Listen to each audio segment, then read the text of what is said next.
Hey guys, and welcome back again to the Early Stoppage. This week we have got Eric Davis on. How's things going with you, Eric? Things have been going all right, Jay. Just really excited to be here and appreciate you bringing me on, man. It's all right, buddy. We'll get to, your all your projects, I'd say. I mean, I know you're on the MMA troll. I know you do your own thing at MMA Linker. How's things like that been going for you? It's actually been going really good, man. We at MMA Linker, we have recently been what's the word? The site had been purchased by a new media company out of Canada called Rebellion Media, and they've been doing some pretty good updates and upgrades and everything on the site. And we're actually looking into maybe us and Ray possibly doing kind of like a co-promotion thing with MMA Victor, Yep, of because course. our the only thing our site really doesn't have is fantasy picking, which is primarily what MMA Victor is, and their site really doesn't have forums, which is possibly our biggest thing. So it'd be cool if we could get that worked out. Yeah, man. Well, we'll give you another chance to shout it out and we'll have a chat about it all later. But yeah, as you guys heard it, you've got to go check out MMA Victor. You guys, if you want news, you've got to go check out MMA Mental. They do host this show. This week, we're going to talk about the UFC, this last event. We're going to get to talk to Eric Davis, of course, covering the MMA news, although it's mainly another retirement special. This week, we had Forrest Griffin retire. Big shock. Just a couple of weeks back, we had Shane Carwin. And then, of course, we will get to the early stoppage. So I guess we'll start with the UFC review, buddy. Did you get a chance to watch the event just last weekend? Yes, yes, I watched them live, and it was a hell of an event, man. Great event. Yeah, fantastic card. I guess we should start off with the main event that was Cain Velasquez and Bigfoot. I saw it as a first round knockout. I think everybody had it down as Kane winning. What did you think? Were you impressed, or was it what you expected? A little bit of both. I mean, I was impressed with Canes. I actually picked the second round TKO this time. I thought Bigfoot would be a little bit smarter with like his movement. And I thought he would last a little while longer, but I guess I was wrong. That makes two times that he's been defeated by Kane in the last year within the first round. I mean, it's got to be hard to handle that. I can't wait to see the pay-per-view buys, as I'd like to know how many people did purchase the event. Fortunately, it was stacked with a good undercard. I mean, you had Junior Dos Santos. How do we even talk about that knockout by JDS? I guess we just cut straight to it and go. How do you see the rematch with Kane plan out? As in JDS versus Kane 3, it would be. The thing, man, just the sport, the technicality of like the stand up of all the fighters, it's just reaching a phenomenal level. Like the things that they're able to pull off in the cage now. And I mean, Junior's a big dude too. I mean, what, like 6'4", 240 pounds, throwing a spinning wheel kick. I mean, that's just insane. I completely agree. He didn't just throw it; he threw it against the K1, kickboxing, a kickboxing legend in his own right, and it landed, and he just went out, man. Definitely, dude. I mean, I think even the follow up punches probably weren't even needed. I mean, Hunt was pretty much done at that point, but I mean, just the hand grenade that he dropped on him afterwards was just kind of the icing on the cake. Yeah, exactly. I think it's already out. Who would you be picking in Velasquez versus JDS 3? The epic rubber match. I really can't. I can't give Junior anything more than a puncher's chance. Like, I mean, he did look good against Mark Hunt, but Mark Hunt is not Cain Velasquez by any stretch. So, I No. mean, I'll probably have to go with Cain again. I still see JDS being able to hang in there because I mean he showed amazing durability in the last fight. So I'll probably lean with Cain by another decision.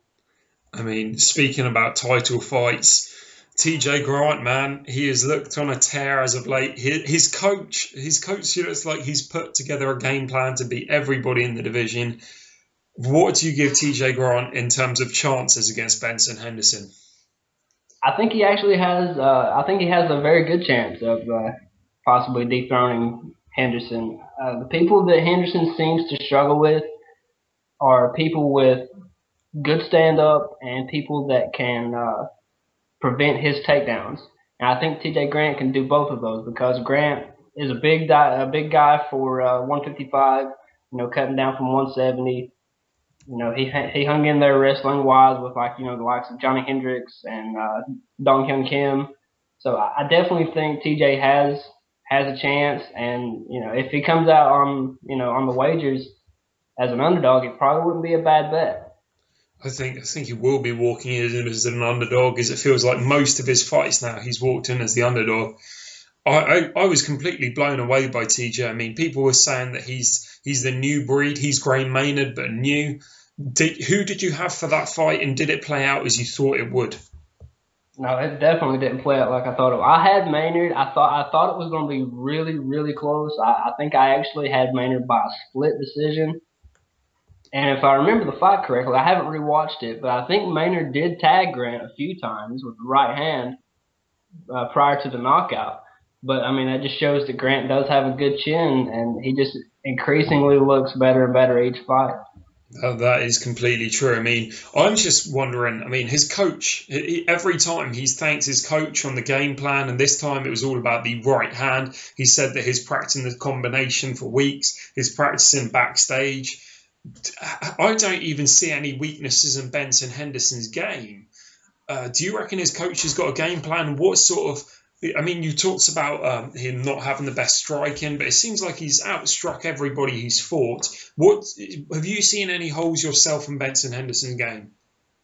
No, I mean, it's not that his striking isn't good. He does have very good striking, but I think the what he needs to work on most, for the Grant fight is he has to work those great leg kicks, man. He has some incredibly big thighs for a lightweight. Like that is probably the biggest proportion of his weight is his thighs. He's like Quadzilla.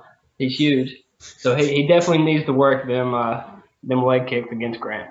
I think you're right. Quadzilla's a good description of him. The next kind of wasn't a shock on the card. Most people saw it coming. Was Glover Teixeira beating James Tahuna? Glover Teixeira has been, as people have said, he's won about 16 straight or something now. He had the brawl with Rampage, which was fantastic. He's able to make Fabio Maldonado look like the Elephant Man. He used this strategy on Kingsbury and James Tahuna. They're both the same things, which was take them down and try and choke them out. It doesn't really show a lot because these are both of these guys. That's a weakness, is the ground game. Where do you think Glover stands in the division now? Does a submission over James Tahuna mean much? Well, I mean, it does hold some stature because he is on a what is it, like a 18-19 fight win streak. I mean, Yeah. that definitely has to be taken into consideration.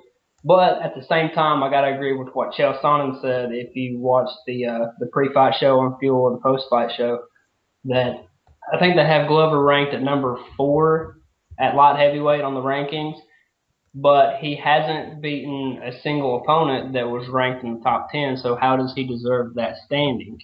You know what I'm saying? That is a fantastic point to make. The one thing I do have to say is after that Carl Kingsbury fight, Dana and the likes rung Machida. I don't think they rung Machida, but I know they rung Shogun. And Shogun, and I can't remember off by heart, but I think it might have been Machida as well. They both turned down the fight. I mean, it's one thing to begin with turning down a fight because the guy's only just new to the UFC and all this thing now. But now Dana can be like, no, you don't deserve this. You shouldn't be able to fight the champion if you're saying no to contenders down the line. Yeah, I completely agree. I've seen a couple articles stating that he possibly wants the winner of Rashad and Dan Henderson. I think that would probably be a legitimate way to go with it. Ranking wise, I think that would be a good fight. I think the rise and fall of Dan Henderson, how he's gone from, he was on the verge of that title shot. Then he had to. Then it's all gone crazy for him. I mean, now he's fighting Rashad Evans, and he's on about, I don't know, 3 weeks' notice. Is it something like that? Has he? I think he's even fought in the. Yeah, he fought Machida and lost. This guy was literally. He was going to face John Jones, but the whole event was cancelled in 8 days. How do you see? I mean, since we're on the topic, how do you see Evans versus Henderson playing out? I really that's a really hard fight for me to pick. I mean, both didn't look spectacular in their last fights. I mean, Rashad just looked like, I mean, for lack of a better term, absolute garbage against Nogueira. He just acted like he didn't know what to do. Like he was wanting to strike, but he didn't know how to strike. I didn't understand his performance there. And as for Henderson, I mean, Henderson looked like Henderson. Nobody really looks that good against Machida other than Shogun in the second fight and John Jones, of course. So I kind of give him a little bit of leeway. And I guess my mind is leaning towards Henderson, but I'm really undecided on that fight right now. I think I can completely see where you're coming from. These guys, neither of them looked impressive. I think I blame it on different reasons. I blame no boxer has looked good against Machida. The only guys who have done well, like you said, is Shogun, who's a Muay Thai guy, a more Muay Thai kickboxing base, and then also John Jones, who has the Muay Thai base. And as for Rashad Evans, man, training at the Black Zillions has absolutely killed him. But I guess we better try and wrap up the review. Who, in your opinion, stole the show? Who was the guy who you just thought, screw that guy? um, I would have to go with TJ Grant, I guess, man. It just, he was, an underdog in that fight. Not too many people I saw were picking him to actually, well, maybe a few were picking him to win, but it was mostly by decision. I don't think really anybody picked him to knock Gray Maynard out in the first round. No, I think if somebody were to tell me that, I would have called them crazy, to be honest. But yeah, I would have given it to JDS. But I think you and Mike Tyson do have a point, and that is this guy was the underdog. And I think that just takes it completely. This guy came in, nobody picked him to win, nobody really picked him to knock him out in the first, and that's exactly what he did. So yeah, we'll say that the showstopper this time is TJ Grant.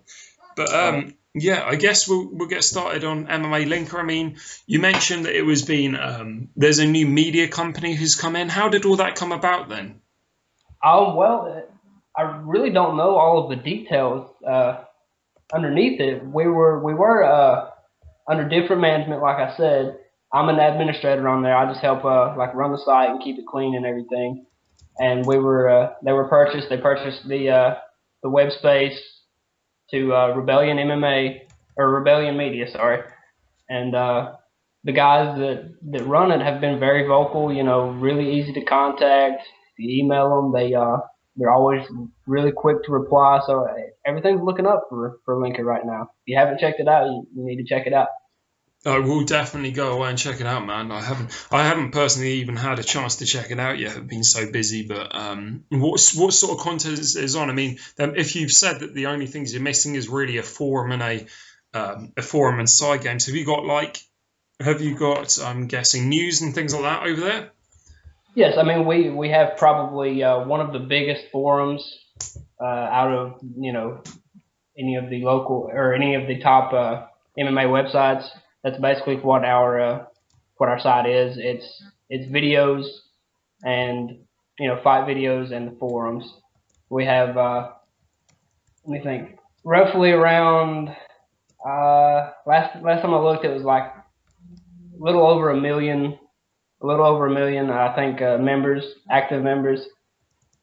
We have what we call signature betting, where you place bets on fights, and whoever wins gets to pick your opponent's signature for a week. You can put whatever you want them to have to wear for a week. Kind of degrade them a little bit for losing. It's just a really fun site, and pretty much any fight video you would want to watch. We've got it somewhere. Just search for it. I've been part of it since 2007. So I mean, I've stuck with it for that long. It's a great site. That's awesome, man. And I know you're also on Facebook at the MMA Troll. There is multiple admins out there on that site. I've been following it for a while, buddy. First of all, what is your, I guess the little name? I don't really, your signature. What's your signature on that thing? I just go by E, the letter E. Yeah, Okay. there's a few of us admins on there. There's me, which is I go by E. Then there's Uncle Paulo, Gatekeeper, and KFX. Just a cool group of guys. We I was invited onto the page by the starter Gatekeeper, and since then he has been invited to another page. I think he is on the UFC Live page now, and I've pretty much been doing the majority of the posting, and I always do the coverage of the events. I do the live coverage and everything. Yeah, fair enough. Because me personally, I think we're rivals secretly deep down, man. Because I'm actually an admin of MMA memes on Facebook. I don't know whether you know that, but yeah, so we're kind of head-to-head rivals, buddy. But man, how long have you been doing that then? How did you also manage to get the how did you become friends with the guys who ran it? I actually didn't know you were admin for MMA memes. That's pretty cool though. I mean, I have that page liked on my personal Facebook page. Y'all post some good stuff too. Really funny. But yeah, we are kind of rivals. I would say. Yeah. But let me think. I really can't remember honestly how Gatekeeper ended up messaging me. I can't recall. I'd have to get on my Facebook and look through my messages. It just seems like he saw me posting about the UFC or something on my personal Facebook page, and he messaged me and asked if I wanted to be a part of the page. And, of course, I agreed. I mean, who wouldn't if you're a fan of the sport? Yeah, I mean this sport is an absolutely fantastic one. So I guess we've got to say like how did you come across the sport? What was the first fight you watched? Who did you watch it with? How did you fall into this sport? The first fight I recall, it might not be the first fight I watched, but the first fight that I remember, vividly watching start to finish was Carlos Newton versus Matt Hughes back at UFC. What was that? 30, 33, 34, something like that. And just I've always been I'm a big competitive guy. I've always liked sports. Football, basketball. But just when I saw that fight for the first time, I was hooked. I was like, "What is this sport? This is amazing!" And ever since, I've just been in love with it. Yeah. So I mean, you say you're a competitive person. Have you ever had the chance to train wrestling or anything like that? Oh yeah, I'm actually a white belt in Brazilian Jiu Jitsu. I train when I can afford it, out of Charleston, West Virginia, the capital of West Virginia, at Butch Howell's MMA and Brazilian Jiu Jitsu. I actually went to a grappling tournament. It's been probably a month and a half ago, the West Virginia Grappling Open, and I won the bronze medal in my division. Having only trained, for less than a year because I'm a white belt. But I felt pretty stoked about that. Yeah, congratulations, man. That's absolutely fantastic. Appreciate it. So, how long have you been training now? Just over a year now. No, it's still been under a year. Probably the first time I trained, like actually paid the membership, and actually started a routine, a weekly routine. It's probably been about probably 7 months, 7 8 months, right around that. Okay, yeah, that sounds like that's longer than me anyway. I managed to train MMA itself for about, I don't know, I trained it for like 6 months, and then I was doing kickboxing before that for about 5 years or so. But you guys, any grappler, man, any grappler is able to tap me out as quickly as that. So I think you'll be able to take me, buddy. Well, actually, during that tournament, I lost my first. Like that was the first tournament I'd ever been to. Like that was the first actual tournament that meant anything, other than just rolling in the gym. And I lost my first match that night, and I was pretty bummed out, which I hadn't ate in like 6 or 7 hours. Like I thought it was going to start earlier than what it did, so I didn't want to get out there on the mats on a full stomach and end up getting caught in a body triangle and puke on the guy or something. So I didn't eat, so I was really weak during that first match, and then after I got tapped out that first time with the triangle, I went and got some nachos and a couple bottles of water, and then I was all right after that and went 4-0 in the next 4 matches and got the bronze medal. That's fantastic. Well, to even compete is a lot more than tons of fans out there. So congratulations to you. Appreciate it, man. Before I move on to the biggest news story of the week, who is your favorite fighter? Have you got one? My buddy asks me this all the time, man, who my favorite fighter is, and I can't narrow it down to one. I just can't do it. I'm a big fan of some of the old Pride guys, Vanderlei, Krokop, and Shogun, of course. But as of newer fighters out, I'm a big fan of Cain Velasquez. I just like his overall demeanor, how he doesn't really trash talk. He's always really calm and collected. Never really goes out there and says, "Yeah, I'm gonna knock so and so out in the first round." He doesn't stand a chance. He's always just really respectful to his opponent, whoever he may be facing. So I'm a big fan of Cain. I think Kane is a very likable character, and for me personally, I think we should get on to the biggest news stories of the week, and this is kind of a lead into it. Forrest Griffin's retired, and for me, Forrest Griffin will always be probably the first. You said people like Varnley and that lot. For me, Forrest Griffin was one of the first guys I watched, and for that reason, he's got to be one of my favourites. He is, of course, a former light heavyweight champion, which is fantastic when you look at the number of UFC fights out there. Not everybody can say they've won a championship. He's won Fight of the Night 5 times. He's also Fight of the Year 3 times, which is just absurd. As a fan, did you like Forrest Griffin? I know that there towards the end of his career, a lot of people started giving him hate. But what do you think of the guy? Yeah, personally, I've always loved Forrest Griffin. Again, he's a very likable guy. And also, if you haven't read his book that he's came out with, you have to pick him up. They're absolutely hilarious. He's a Ha- really funny guy. Have you read both of them? Yeah. I haven't read the second one. I read his first one, what was Uh, Got Fight. Yeah, you've got to be ready when the shit goes down, buddy. That is another absolutely fantastic read. I'll Um, definitely pick that up. I've actually lent it round to about 5 of my friends. I don't even know where my Got Fight book is. Once I got the book, I read it and was just like, I got to pass this round. The guy is phenomenal. What did you think? I mean, there was a stage in his career where he literally won 3 fights and got the championship. And then for the next 2 fights, he got pounded out. And that was the Rashad and the Silver fight. Did you ever expect him to be able to pull off either of the wins against Silver or Rashad, or was he just being fed to the wolves?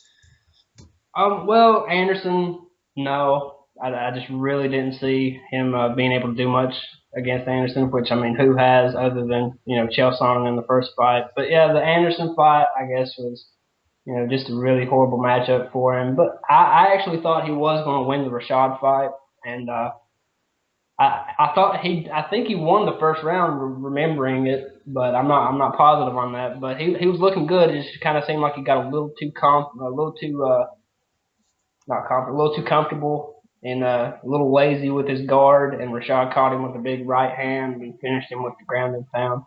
But yeah, I thought that was a winnable fight for him. I mean, I've seen people recently now that he's retired. The worst thing I saw was somebody bashed him, saying the guy looked like an absolute fool fighting Anderson Silva. I lost all my respect to him.